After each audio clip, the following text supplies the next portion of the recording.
Hi everyone, I'm Ski Oakenfold, broadcasting live from Point Blank Music School in East London. Welcome to this EMC session in the Academy of Electronic Music, brought to you by Google, Armada Music, DJ Mag and Point Blank. I'm course developer and tutor at Point Blank, and I'm putting the 7 winners and you through your paces on the Electronic Music Composition course via this series of exclusive hangouts.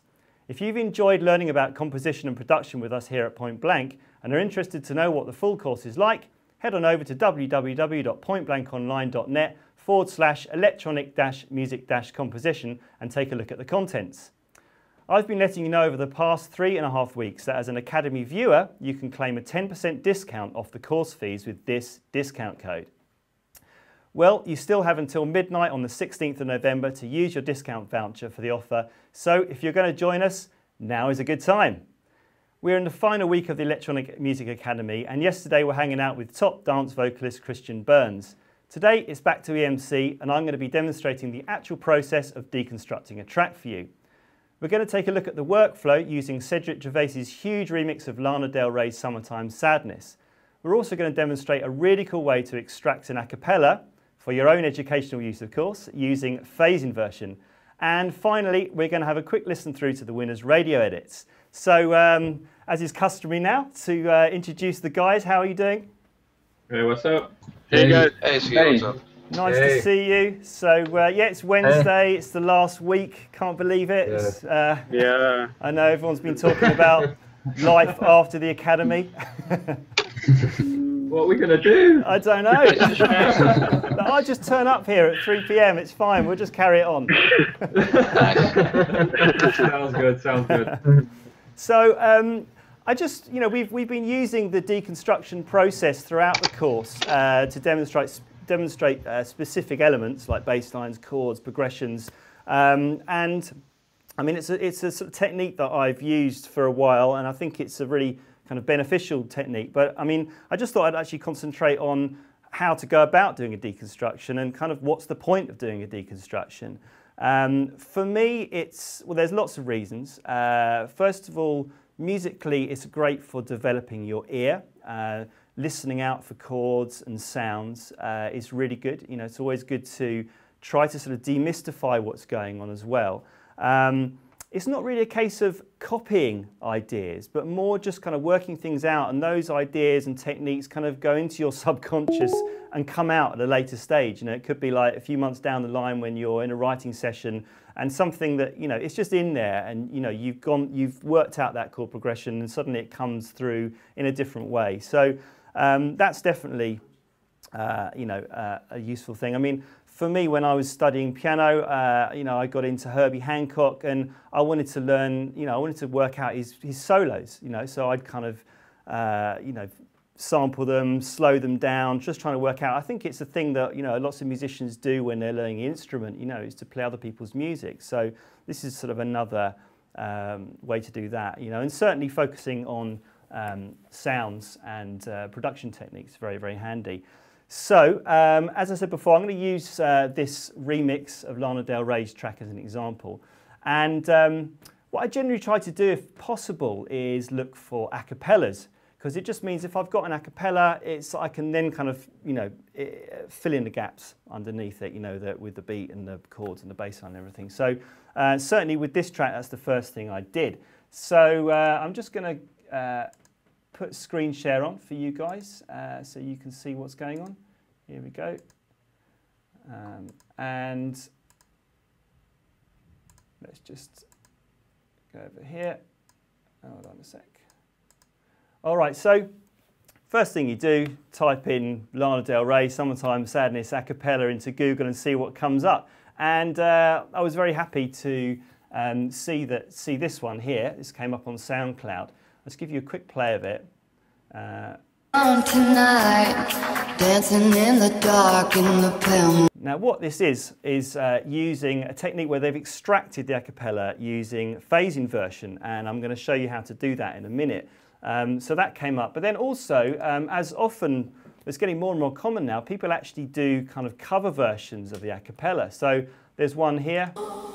Summertime sadness. sounds pretty cool. And if you kind of go into the info, there's a link, and someone's put it on SoundCloud as well. There's even a link to download it. So all kind of great materials to work with. But let's first of all go back to this phase inversion process. And this is something, like I said, it's, I wouldn't say it's something you should, do for everything, but certainly for kind of trying out ideas and your own remixes, mashups, that kind of thing, it's really handy. So I'm going to shoot over to Ableton here.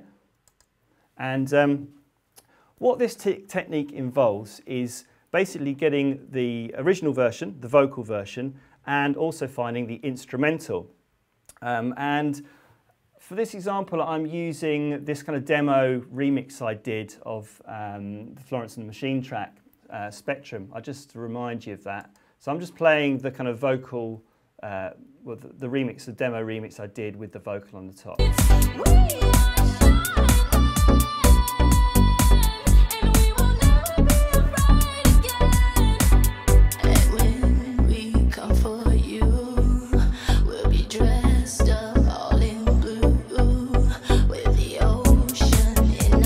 So what I did is I bounced that down, and then I also bounced down exactly the same thing, but without the vocal. So just the instrumental, basically.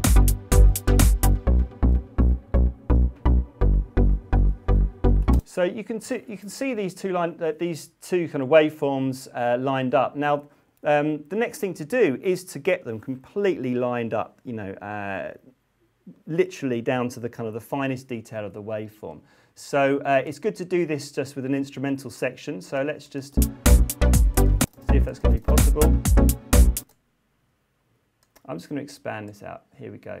So the more I expand it, you should be able to see that those kind of peaks in the waveform and the troughs are exactly lining up.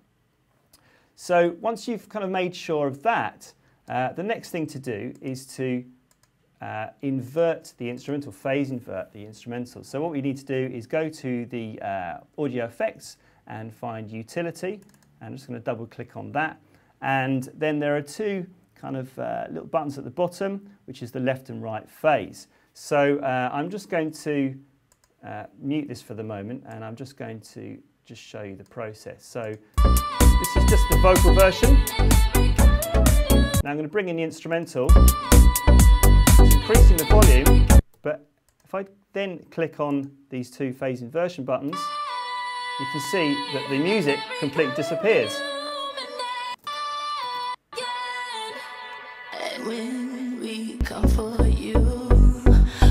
Take it out, put it back in again.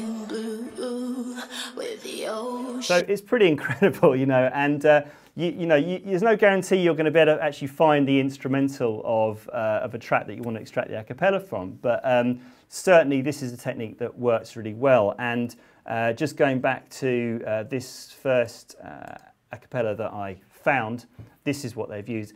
It's not perfect. You can hear some of the beat kind of coming in sort of spilling through. That could be for a number of reasons. It could just be spill from the headphones. It could be just the fact that the instrumental is not exactly the same, but it's certainly good enough for us to work with. So that's that technique. So I'm now going to look at this Cedric Gervais remix. So I'm just going to load that up, and I'm not going to save this. Let me just show you the cover of this for your reference. Should be coming up. There we go. It's been licensed all over the world, loads of labels. It's a huge track. So what did I do? In order to sort of kick this off, the first thing I did is get the actual original track. So I've got the original track here, and I'll just play it to you quickly. And the first thing to do in Ableton, same thing you can apply in Logic as well, is to warp it and get it completely matched to the tempo. So the tempo is 126 BPM. Now once you've got it actually matched to the tempo and kind of working with the metronome, it then means that you can actually chop up the sections. So you can actually determine you know, where the intro, verse, chorus, those sections are coming. And this is what we looked at the other day in arrangement and structure. That in itself is a great thing to do, just to sort of work out the structure of a track. So you can see here that I've done this. I've got an intro, verse 1, bridge, chorus. And looking at this is very interesting. It's pretty much this, you know, it's one section after the other, and it's pretty much exactly the same. The verse is the same length, bridge, chorus, instrumental section. So yeah, sort of that's very interesting. So, and the next thing I did was to then get these bits of a cappella that I managed to extract and download, and I got my red dress on before you go.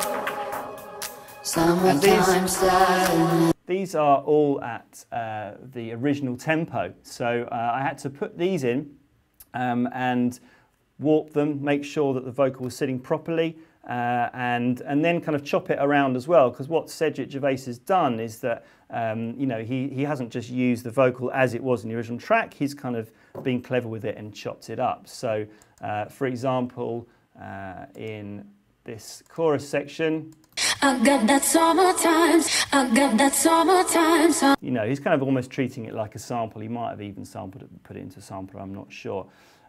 So that's kind of, those are the first two things that I did. And once we've kind of got that rough arrangement, it's then a case of actually listening to the music and working out what's going on with that. So for this, I'm just using a combination of both those a cappellas, and I think the first thing to do is to look at the key signature. So I'm just going to bring up my keyboard here, and let's just have a quick play along to the original, and just get on the piano sound.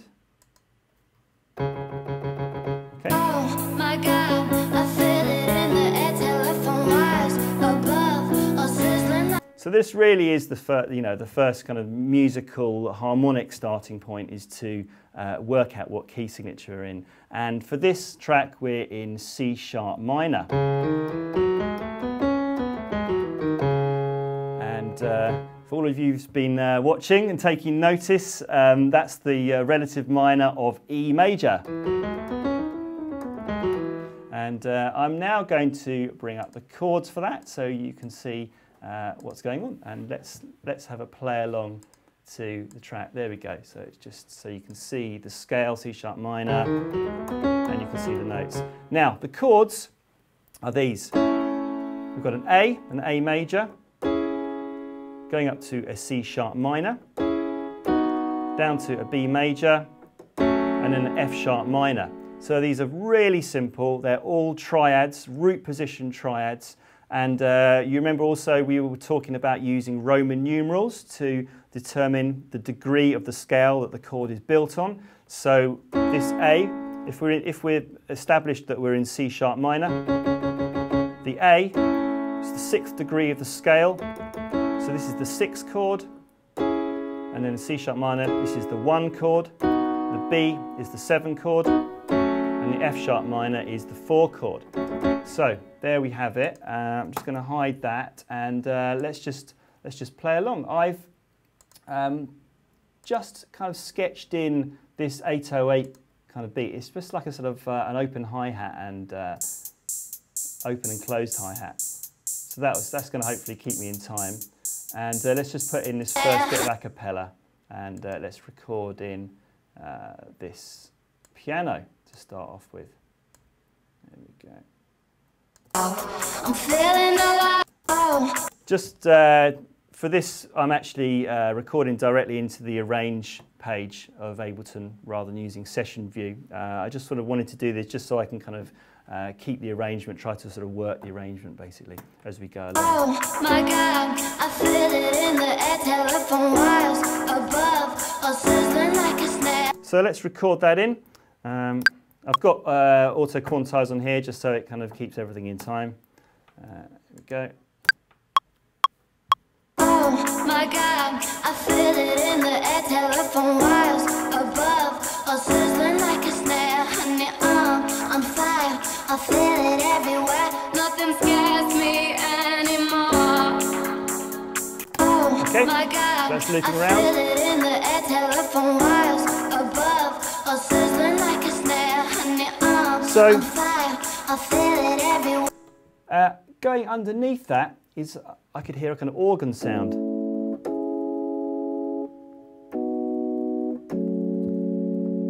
So what I could probably do actually is just drag that down, because it's exactly the same chords, exactly the same part. Let's just drag that down and see what that sounds like. Oh my God, I feel it in the air, telephone wires above, or sizzling like a snare. Honey, on fire, I feel it everywhere. Okay, so we then go to the next section, and it pretty much, the piano just goes throughout this whole track. I think the chords are the same throughout the whole remix, which certainly makes it pretty easy. So let's just go to this section now. Kiss me hard before you go. There's a clap that comes in on that 808 kit there. Kiss me hard before you go. Summertime sadness. There's also a bass that comes in here, so I'm just going to...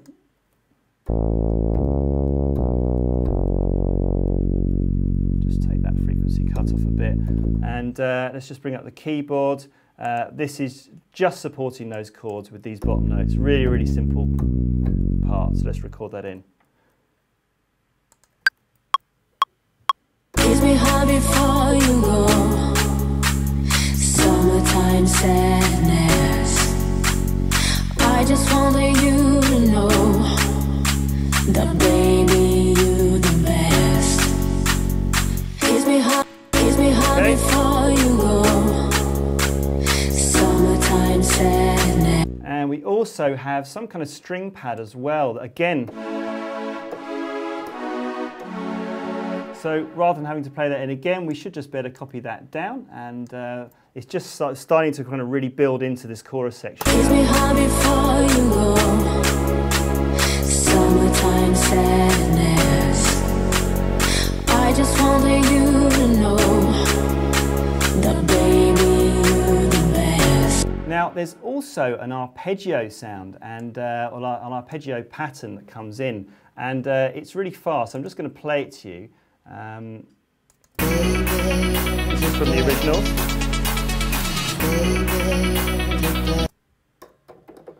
Let's just take that off solo. Quite hard to kind of work out. So because we've warped this original, what we can do is slow it down. Nothing wrong with that. Like I mentioned before, when I was trying to work out jazz solos, you just got to slow it down sometimes to work out what, work out the notes. So if I take that down to pretty much half, or 60 BPM.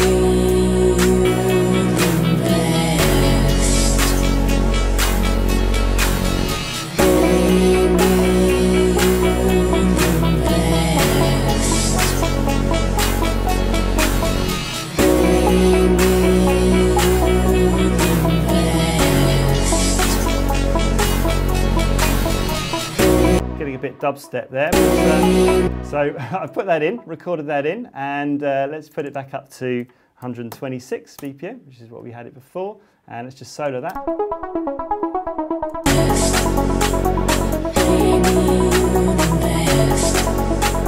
Cool, and I'm just going to copy that over, and yeah, it's a real feature of this remix actually, that arpeggio part. It really kind of provides a lot of kind of interest to the arrangement. So let's just copy a few of these things over. Let's just keep going with the bass and the piano. And yeah. I got that summertime sadness. Summertime sadness. Got that summertime sadness.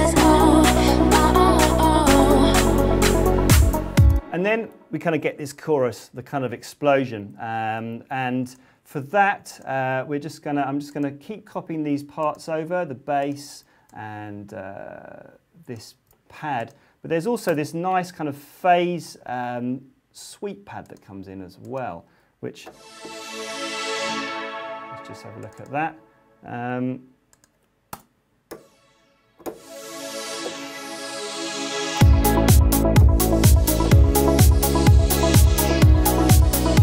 And again, it's the same chords, so I'm just going to copy that down. There we go. seems to me though that there's, listening to the original, there's like an octave playing above that as well. So we could play that in. There's a number of ways we could do it. We could just kind of go into the piano roll and just kind of copy that over. Or we could just apply the chord device and just add one note, and put that up an octave. And that's just playing every single note that I'm playing an octave up as well. So we get, you know, a nice kind of thick sound.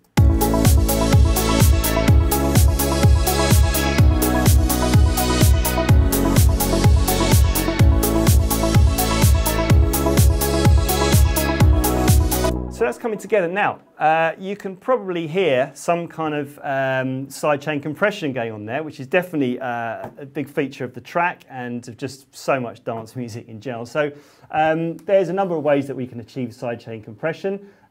We basically need a sound that's feeding into the sidechain of the compressor. So what I've done is, in Ableton here, I've grouped the musical parts. So that is basically the piano. Let me just solo that for you. It's the piano, the chords and the strings, and the bass and the arpeggio. It's all grouped into, you know, what we call like a subgroup. And I've put a compressor over the top of that. So you can see here the sidechain is on. But rather than actually setting up a separate track and putting a hi-hat or a kick, I've actually taken the drum rack that we're using here, and I've created a return chain. If you just right-click or control-click in the return section here, you can see this create return chain.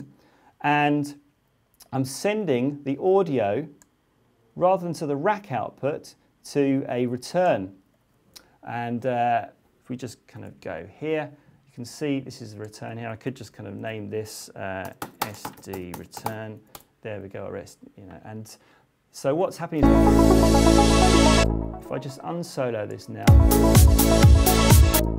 that kick is coming up through that return, and then I can select that return A as the input to the sidechain. So you can see here, got A, SD return as the input to the sidechain. So this is useful just to kind of, a really kind of quick way to set up sidechain compression. You know, it might be that you actually want to have that sidechain effect happening when the drums aren't happening, in which case it would probably be a better idea to have a separate track that's kind of, you know, muted, but that's controlling the sidechain compression. That's, you know, that's kind of how I've done it anyway. And, you know, yeah, you can kind of, you know, if the kick varies, you can get some more interesting effects going on with that sidechain compression. So, so let's just copy that over again. And then the vocal comes back in.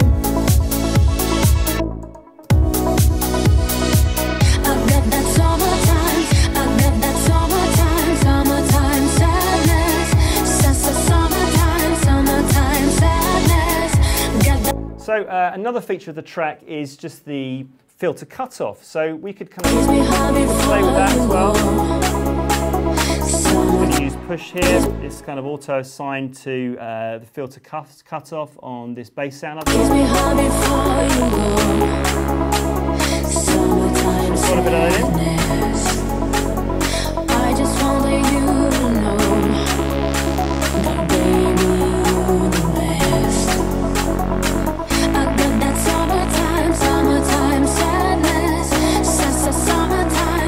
So we can record that in, and that also sounds really cool on the arpeggio sound. So if we go to that now.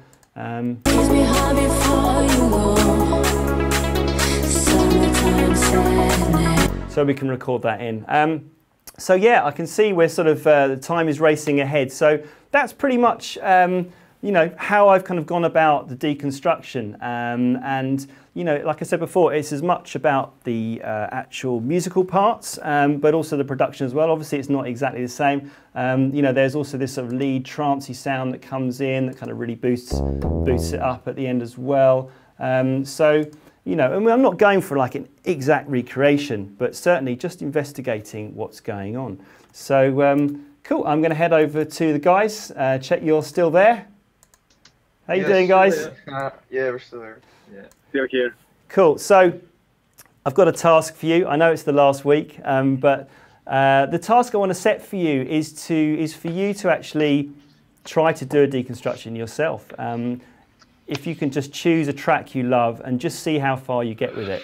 You know, I don't know how easy that's going to be for you, but you know, just and it doesn't have to be the whole track as well. It could just be a section. But I'd love to listen to you know, how you've gone about doing it, and we could listen to that on Friday. So yeah, that's the task. And so you don't sound very enthusiastic about it, but it will be great fun. It really will. So I also asked you to do some radio edits, and I got a few sent through. So if we've just got a little bit of time to check that out, I'm just going to load those up.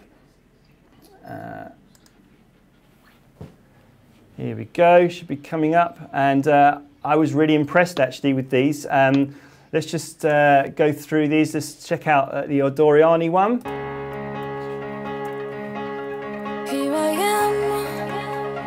I love the fact that you've just kicked off with the vocals straight away. I mean, it's such a radio-friendly track, this, I think, anyway. We made it the radio edit. So it's working so well for me.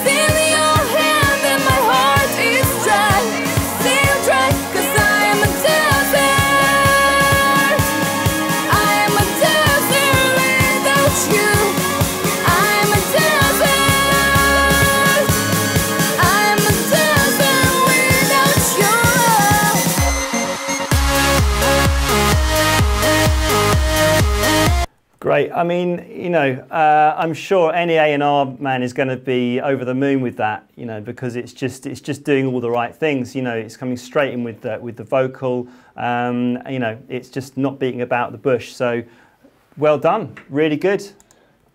It's excellent. Was that a tricky thing to do, that radio edit, or was it quite easy, quite an easy process for you guys?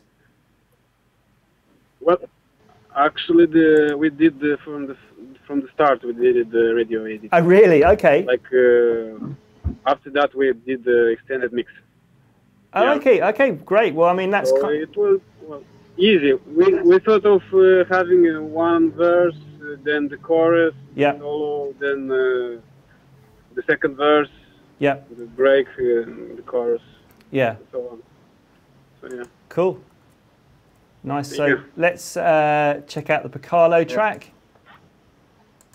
Do you think I want this?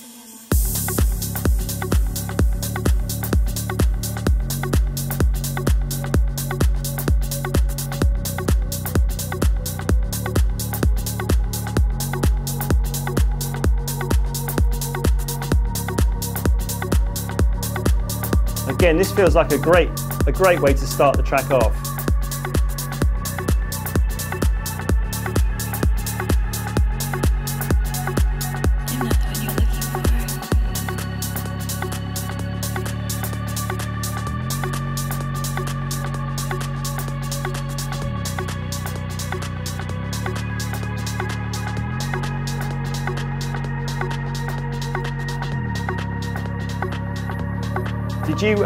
Did you work on the kick drum for this, Carolis? Yeah, a little bit. I just wonders if you think it is any good. Like I checked it out in here, kind of pumped it up, and it definitely sounds a bit fatter. The kick drum. That's good. Yeah. Yeah.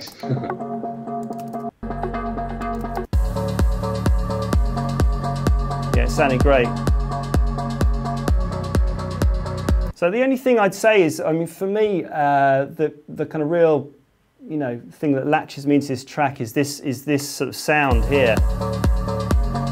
And I'm just wondering if you could, I mean, you know, not necessarily, you know, that you'd need a radio edit for this track, because I suppose it's a bit more kind of clubby, but it might be nice just to bring that in a little bit sooner. But you know, I certainly think it's a reality somewhere. It's a lovely build you got there. So, and it's a great start. You were also asking about mastering as well. Yeah, I did the mix down already, and just wondering if it sounds ready for the mastering, or does it need a little bit added on or something. Are you going to do the mastering yourself, or are you going to? No, actually, I'm sending it to a DJ, the producer, that he's going to do it for me. He said. Okay, and has he heard the track? Does he know the track? Because it's probably good to ask his opinion before, you know, what he thinks as well. No, not yet. No. Yeah, but well, you know, if we get a chance on Friday, I'm not sure exactly the schedule at the moment, but you know, maybe we can just have a quick talk about mixdown in general for everyone's tracks. But it's sounding pretty good to me, I have to say. So thanks. Yeah, let's check out Ryan's. Ryan, we're also talking about mastering, weren't you, as well?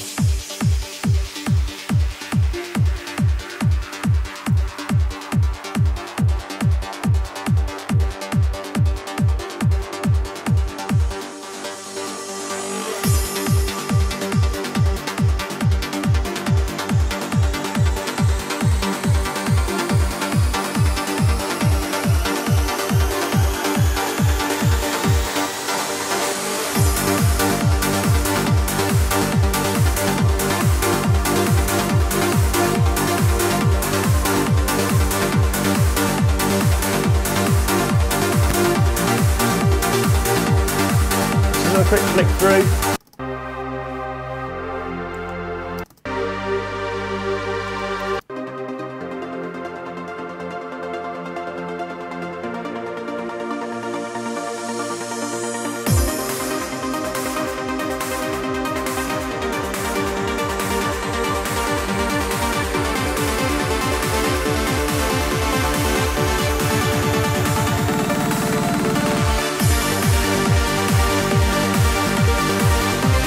Sounding good to me. Ryan, have you sort of done work on the mix for that track as well? Because it just sounds a bit more kind of tight, and you know, everything's kind of together a bit more. Yeah, well, doing this radio edit, I obviously chopped a lot of it off and just was ruthless with it. But then at the same time, I've gone through my EQs and stuff, and done a few more cuts and stuff like that. But yeah, I'm happy with the result. But like I said, I've mastered it. I've had to go mastering it myself because I'm doing a lot of reading up of how to master tracks. So I don't know, do you think it sounds all right, or? It sounds pretty good. What I need to do is like properly listen to it on, you know, on speakers, you know, at different levels, and you know, but it's sounding good to me. But again, like I said, if we get a chance to look at this on Friday, then we can, you know, focus a bit more on that. But the edit's certainly sounding very good. And Jonathan, this is the fourth one I've got, fourth and last one.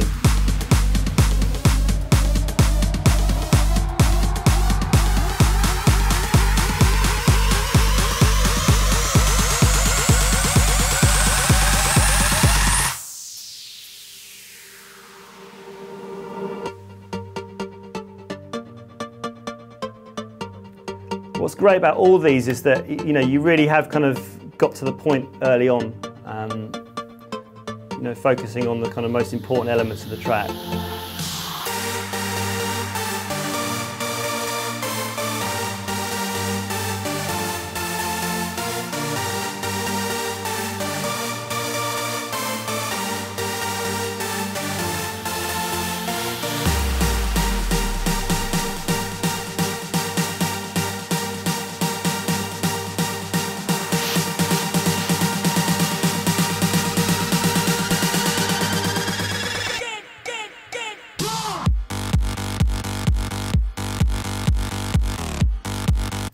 Cool. Did you have a question, Jonathan, about the drop or something? No, I just changed it. Oh, you changed it? Okay. Yeah. Was that after the chat with Mike Coughlin, or is it something that you just wanted to do anyway? Yeah, I mentioned it in the hangout with Mike that I wanted to change the bass line. Yeah, that I remember now. Yeah. And I think I like this. I like this most. It's more clean, I don't know, fat. Yeah, certainly sounds pretty good to me. But well, look, thanks. Great work, guys. Like I said, we've just got a couple more to go. But yeah, if you can have a go at that task, a bit of deconstruction, that'd be really cool. And I'll be catching you on Friday. So yeah, today we've been looking at deconstructing tracks in order to understand the techniques that make them so good. If you'd like to learn more about this and a host of other techniques, tips and workflow secrets designed to help you finish your productions to a professional standard, please head over to the full-length electronic music composition course on our website at www.pointblankonline.net/electronic-music-composition. Don't forget, you've got until the 16th of November to claim your 10% off by using this discount code. So that brings us to the end of today's session. See you tomorrow live and direct at 3 p.m. UK time for a special surprise hangout with secret guests. And it is the penultimate session. In the meantime, you can get access to loads of free tutorials and competitions by subscribing to our YouTube channel at www.youtube.com/pointblankonline.